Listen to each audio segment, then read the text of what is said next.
असांजे तर जा माण्हू असांजे मथां पंहिंजूं जानियूं कुर्बान करे विया। नादर खान वटि उहे लफ़्ज़ ई कोन्हनि जो उन्हनि जी कुर्बानी ऐं शहादत ते ॻाल्हाए, पर एतिरो ज़रूर कंदुसि जेसि ताईं मुंहिंजी लुकीअ में साह हुआ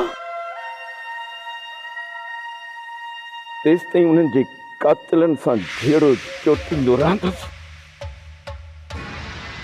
ऐं होसि ताईं मां हथ करे न वेहंदुसि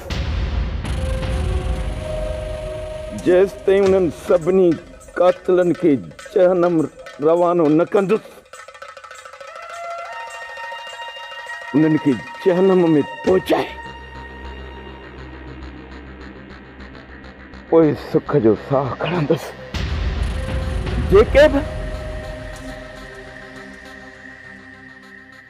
असांजे करे शहीद थी आहिनि न, उन्हनि जे पोइरनि सां माली ऐं जानी मदद कंदा रहंदासीं, उन्हनि खे अकेलो कॾहिं बि कोन छॾींदासीं। उन्हनि मां केर बि जॾहिं बि मूंखे सॾु कंदो त ही नादर पहिरें उघाड़े उन्हनि वटि पहुची वेंदो ऐं उन्हनि जी मदद कंदो। बाबा साईं इहो अव्हांजो वॾोपन आहे। मुंहिंजी वॾाई तव्हांजी ख़िदमत जी मुंतज़िर आहे। बाबा साईं जंहिंजा बि माण्हू मूं आहिनि उहे इंतकाम जे लाइ वाझाए रहिया आहिनि। मां ॼाणा थो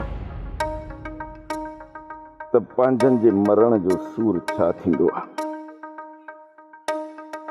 हिन तरह जा हिन ॻोठ जा जेके बि मूं आहिनि उहे ॼण मुंहिंजा पंहिंजा हुआ,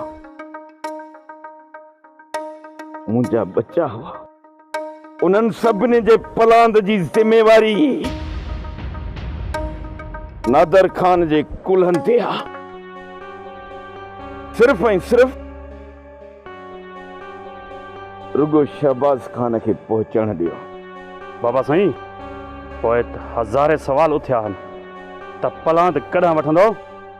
माण्हू वेहण लाइ तयारु आहिनि। बाबा साईं तव्हां रुगो इजाज़त ॾियो, असां हींअर जो हींअर जलाल खान जे ॻोठ ते काह कंदासीं। बाबा साईं लावा जबल फाटी रहिया आहिनि, तव्हां रुगो इजाज़त ॾियो इन लावा जबलनि खे फाड़े जलाल खान जे तर खे साड़े राख कंदासीं। मूंखे तव्हांजी बहादुरी ते यकीन आहे। तव्हां जेको कुझु चओ था उहो करे ॾेखारींदो, पर मूंखे रुगो एतिरी मोहलत ॾियो त जीअं शहज़ोर खान ऐं शहबाज़ खान घर पहुचनि इन जलाल जो हसब नसब इन धरतीअ तां अहिड़ो त मिटाईंदुसि, अहिड़ो त मिटाईंदुसि जो वरी क़यामत ताईं जलाल जो नालो खणण वारो को बि ज़िंदा न छॾींदुसि। छो त नादर खान पंहिंजे दुश्मननि खे चीरे फाड़े छॾींदो आहे।